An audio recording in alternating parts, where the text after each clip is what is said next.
Buen día, profesor, compañeros. A nuestro grupo nos ha tocado exponer los trastornos de la conducta alimentaria.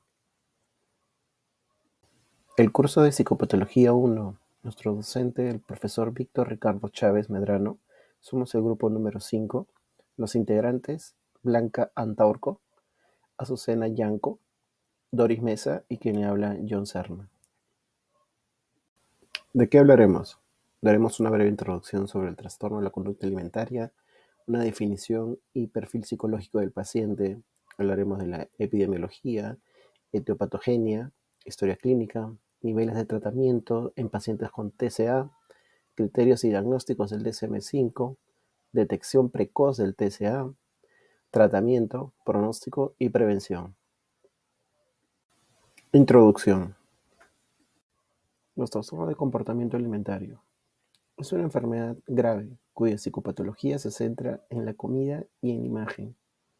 Es un problema de salud mental, con una mayor incidencia en las mujeres, que aparece con frecuencia en la edad adolescente debido a su mayor vulnerabilidad, asociada a determinadas anomalías psicológicas, como elevado nivel de perfeccionismo, impulsividad, baja autoestima, insatisfacción de imagen corporal. Dicho trastorno no es simplemente una manifestación de dificultad con la alimentación, sino son un reflejo de la forma en la que algunas personas abordan su vida, utilizando la comida como el único medio para lidiar con situaciones y emociones que les resultan inmanejables. Definición y perfil psicológico del paciente. Anorexia nerviosa. Es un trastorno del comportamiento alimentario caracterizado por una restricción extrema de la ingesta de alimentos, lo que lleva a una pérdida de peso significativa y una negativa persistente a mantener un peso corporal mínimo de lo normal. Existe una preocupación obsesiva por la imagen física y el temor a ganar peso, incluso si la persona está extremadamente delgada. En cuanto al perfil, tiene mayor predominancia en las mujeres con un menor índice en los hombres. Presenta una preocupación intensa por la imagen corporal y el peso, niega o minimiza la sensación de hambre, puede experimentar inmadurez emocional y tener dificultades en las relaciones interpersonales. Tiene una preocupación excesiva por las calorías que va a ingerir, suele depender en exceso de la aprobación y el entorno social. A menudo los pacientes con anorexia nerviosa son extremadamente delgados. Bulimia nerviosa. Es un trastorno igual del comportamiento alimentario, caracterizado por episodios regulares de ingesta excesiva de alimentos conocidos como atracones, seguido de conductas compensatorias para evitar el aumento de peso, como el vómito autoinducido, el uso de laxantes o ejercicio excesivo. Perfil. Persigue la perfección y esto le produce frustración y refuerza sus sentimientos de inutilidad. Presenta un fuerte deseo de aceptación y aprobación al punto de someterse a operaciones de cirugías estéticas para parecer más atractiva y más perfecta. Las personas con bulimia suelen darse los atracones a escondidas, cuando están solos o en lugares donde nadie pueda verlos. Pueden interrumpir el atracón si alguien aparece y retomarlo cuando se marchan. Trastorno por atracones. El trastorno por atracones también es un trastorno de comportamiento alimentario, caracterizado por episodios recurrentes de ingesta excesiva de alimentos en un periodo de tiempo corto, con una sensación de pérdida de control durante estos episodios. A diferencia de la bulimia nerviosa, no se acompañan de conductas compensatorias regulares, por el vómito. En cuanto al perfil, los episodios de atracones suelen desencadenarse por situaciones de estrés o conflictos emocionales. Experimentan una gran angustia y frustración debido a la pérdida del control durante los episodios de atracones. A menudo los pacientes con este trastorno tienen sobrepeso u obesidad. Buenas tardes con todos. Les saluda Blanca Fidel Antaurco Pichín y vamos a ver el tema de la epidemiología. ¿Qué es epidemiología? Es un conjunto de alteraciones graves relacionadas con la ingesta de alimentos, restricción prolongada de comidas, atracones, obsesión por el peso y la imagen corporal, pérdida de peso. Esto es lo que significa la epidemiología con respecto al TCA. Los criterios del DSM-5. Desde la aplicación de nuevos criterios del DSM-5, la prevalencia de los TCA se ha modificado. Ha aumentado la prevalencia y la heterogeneidad del grupo clasificados como AN. AN significa anorexia nerviosa, la cual consiste en la pérdida de peso por restricciones alimentarias. La BN, que significa comer cantidades excesivas y posterior a ello forzar al vómito. BM significa bulimia nerviosa. Y finalmente está la TA, que son los trastornos de atracones. Ahora, estos han tenido un punto o un porcentaje de aumento. Por ejemplo, la AN ha tenido un aumento del 60% en la prevalencia. ¿Qué es la prevalencia? La prevalencia es un grupo que está caracterizado por el problema que está viviendo. En este caso estamos viendo el tema del TCA. Entonces, la prevalencia ha sido de 0.7%, este grupo se ha elevado al 2,6%, o sea, un aumento. Y con respecto a la BN es 30%. Entonces, dentro de la prevalencia podemos ver que del 1% ha ascendido al 2%. Y con respecto al sexo, la relación hombre-mujer para los TCA es de 1 a 10. La edad de inicio se da entre los 14 y 18 años, presentando un porcentaje del 85% en el lapso de esta edad. En los últimos años, la edad de inicio está disminuyendo, pero eso es en el caso del BN y TA, ya que el inicio se está dando a una edad más tardía. ¿Quiénes son los más propensos o de alto riesgo para desarrollar un TCA? Son los deportistas como bailarinas profesionales y modelos. Son ellos quienes están propensos a desarrollar el TCA. Enfermedades que afectan a la imagen corporal. La diabetes, fibrosis quística, obesidad y algunos trastornos mentales, como la ansiedad y la depresión. Ahora vamos a ver lo que significa la etiopatogenia. Esto hace referencia a las causas y mecanismos de cómo se produce una enfermedad concreta. En la historia de la medicina, el conocimiento de la patología ha aumentado, se ha enriquecido con las aportaciones de diferentes mentalidades. En la actualidad influyen factores como factores biológicos, psicológicos, socioculturales que predisponen y precipitan y perpetúan los TCA. El campo que ve todo esto es la clínica. La clínica viene determinada por las manifestaciones psiquiátricas de la enfermedad, las cuales pues van a provocar una escasa ingesta calórica y conductas que determinan las manifestaciones físicas de la enfermedad. Entonces, producto de padecer este trastorno, el resultado es la manifestación en la parte física del ser humano. Entonces, para ello, se analiza la hipótesis multifactorial. ¿En qué consiste? Lo cual consiste en factores predisponentes, como es la vulnerabilidad biológica, la vulnerabilidad psicológica y el entorno social.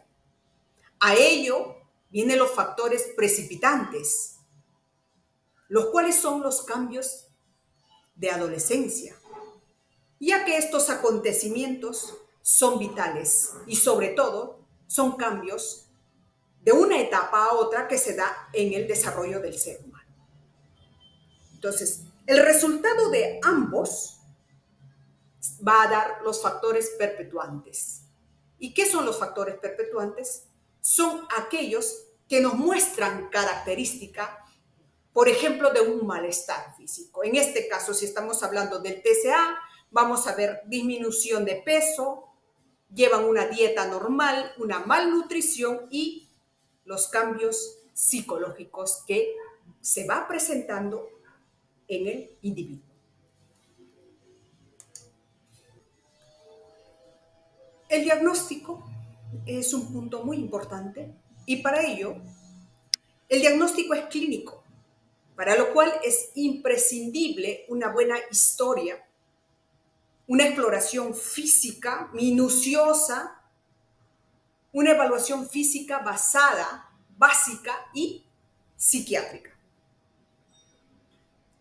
En la primera consulta, y cabe recalcar que la primera consulta es muy importante, ya que en ella sería necesario diferenciar un paciente ya diagnosticado del TCA y uno nuevo, para lo cual se toman dos puntos.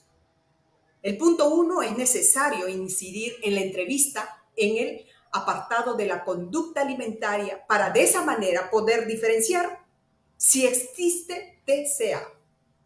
Y en el punto 2, la entrevista debe ser completa, valorando una segunda cita.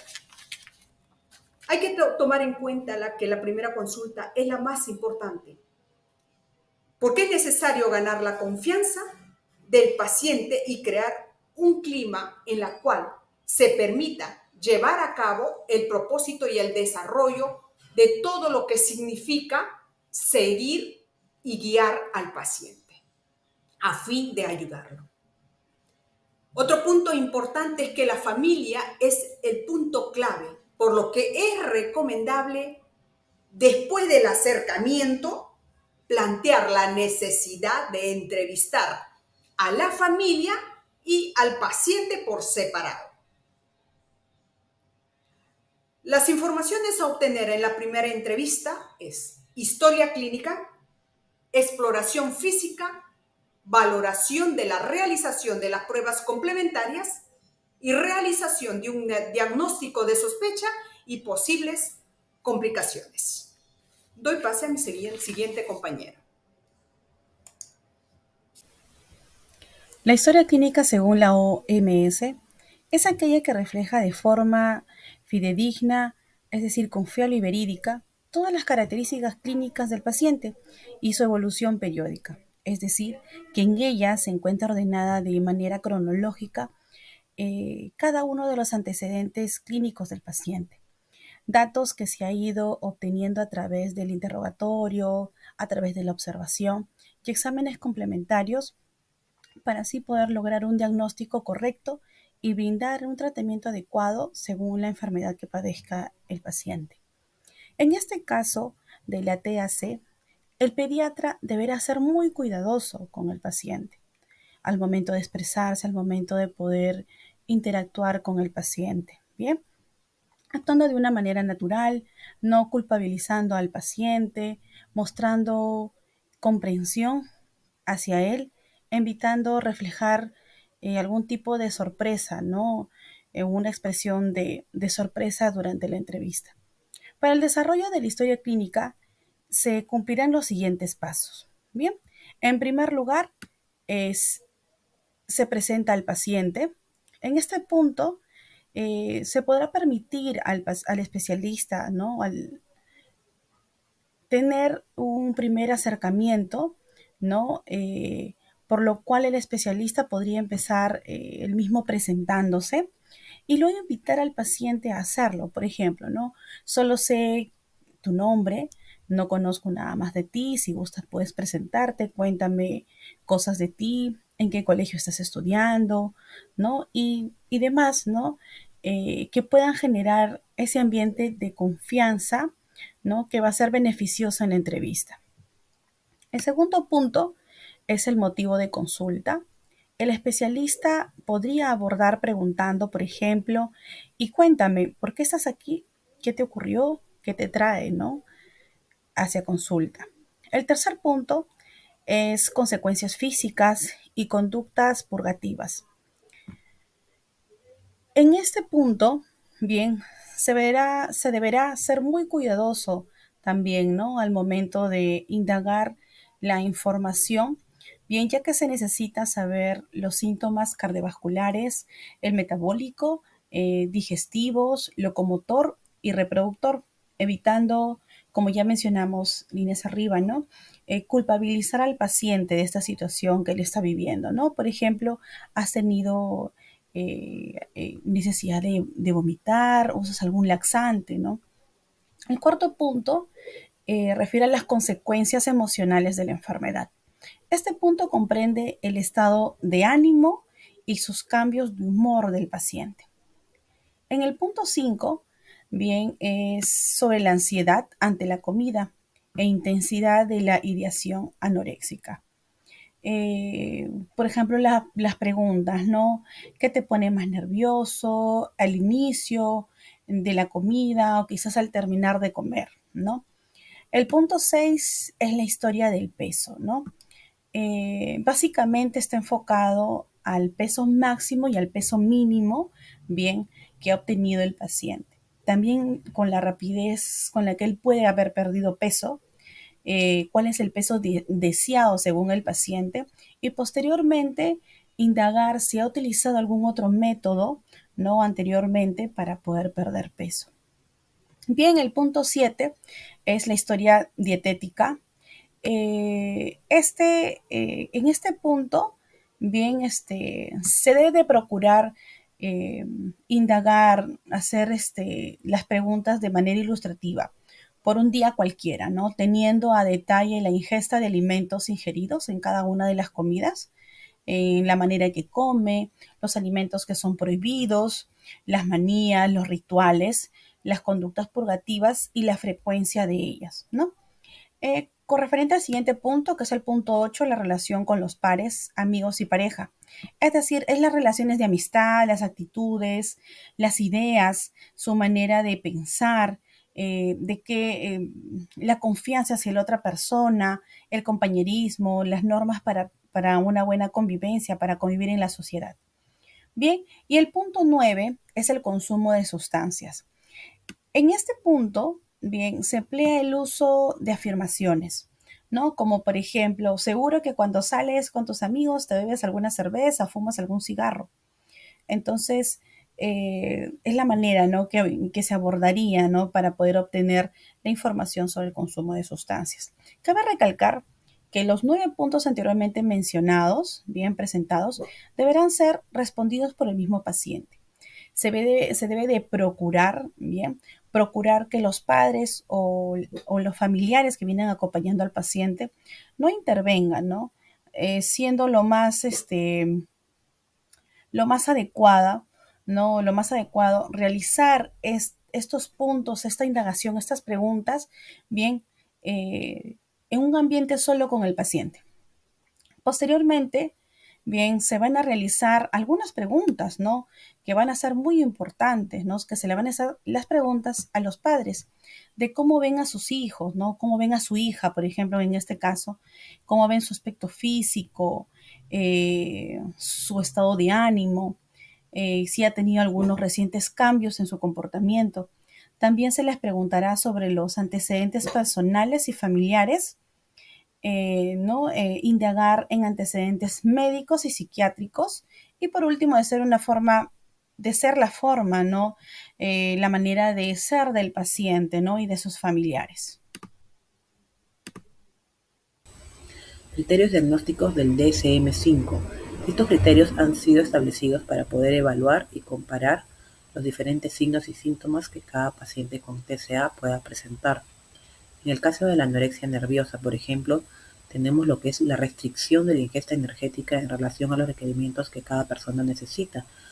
Esto lo lleva a la pérdida significativa de peso, pero para esto es necesario evaluar la edad, el sexo y sobre todo la etapa de desarrollo en la que se encuentra el paciente. También tenemos lo que es el miedo intenso a ganar peso o convertirse en obeso. Esto interfiere en su ganancia de peso y en el comportamiento del paciente. También una alteración de la percepción del peso y las siluetas corporales, es decir, el paciente le da demasiada importancia a su autoevaluación propia. En la bulimia nerviosa tenemos la presencia de atracones recurrentes. Un atracón se caracteriza por la ingesta de alimento en un corto periodo de tiempo, pero en cantidades mayores a las que una persona sana podría consumir.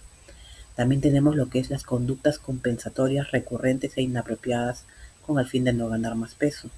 A esto nos referimos con la provocación del vómito, el uso excesivo de laxantes, diuréticos, la realización de ayuno exagerado, también el ejercicio excesivo, ¿no? Todo inclinado siempre a la pérdida de peso. El trastorno por atracón es una sobreingesta frecuente y esto se da al menos una vez por semana en un periodo de 3 meses. Detección precoz de los TCA. En la detección precoz encontramos índices físicos y como indicios conductuales. En los indicios físicos de sospecha hablamos de la pérdida de peso de origen desconocido, el fallo en el desarrollo normal dependiendo del sexo y la edad, una irregularidad en la menstruación, dolores abdominales, pérdida de cabello, lesiones en las manos y hasta osteoporosis en los jóvenes. En indicios conductuales vemos que tiene una forma particular para comer, escoger, separar, hasta tirar la comida, desaparecerse después de haber consumido alimento, encerrarse en el baño, hacer ejercicio físico excesivo y compulsivo, preocupación constante por su aspecto y por sus formas, pensamientos irracionales sobre la alimentación y tendencia a ocultar partes de su cuerpo. Tratamiento. El tratamiento se puede dar en hospitalización domiciliaria, hospitalización de día y tratamiento con consultas externas. Su objetivo principal es restaurar y mantener el peso del paciente, es crear nuevos hábitos de alimentación saludable y sobre todo prevenir recaídas. Los niveles de tratamiento van a depender de los factores físicos, psíquicos y de la gravedad de la TCA y sobre todo del apoyo familiar y social que tenga el paciente. Estos pueden ser ambulatorio intenso, hospital de día, ingreso no hospitalario como ingresos hospitalarios. Pronóstico. El pronóstico en las TCA son variables, dado que el tiempo medio de evolución de la enfermedad es de 4 años. Esta evolución se puede dar de manera episódica y fluctuante asociada a eventos estresantes de la vida cotidiana. Sin embargo, se sabe que el 50% de pacientes con TCA responden favorablemente al tratamiento, mientras que de la otra mitad, el 30% aún mantiene algún tipo de síntoma y finalmente el 20% no responde favorablemente. En el caso de la bulimia nerviosa, es la que más alto porcentaje de recuperación ha obtenido. Entre el 25 y 50% de pacientes se recuperan. No pasa lo mismo con la anorexia nerviosa, que es la que tiene mayor tasa de mortalidad, de 2 al 8%. Pero en general, las TCA tienen una alta probabilidad de recuperación, salvo en el caso de la anorexia nerviosa, ya que existen factores asociados que agravan la enfermedad.